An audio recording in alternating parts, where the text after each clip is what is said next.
আল্লাহ রহমত করবে ইনশাআল্লাহ। আপনারা মন খারাপ করেন না, ঠিক আছে?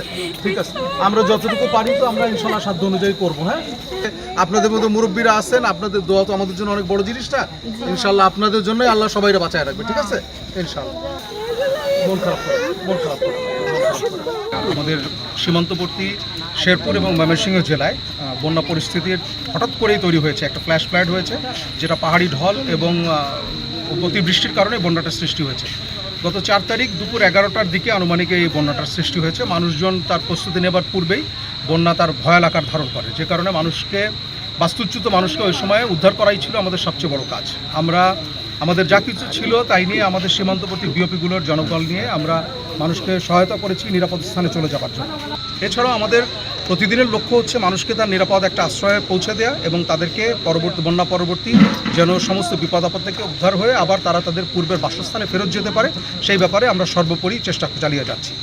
আপনারা আরও জানেন যে বিজিবি সীমান্তের জনগণের নিরাপত্তা এবং আস্থার প্রতীক হিসাবে সর্বদাই কাজ করে। এই কাজের অংশ হিসাবে আমরা যে কোনো পরিস্থিতি যখনই যা আসুক আমরা সর্বদা চেষ্টা করি জনগণকে সাথে নিয়ে তাদের বিপদ থেকে উদ্ধার করে তাদেরকে একটা পরিবেশ বান্ধব সহায়ক পরিবেশটা তৈরি করার জন্য।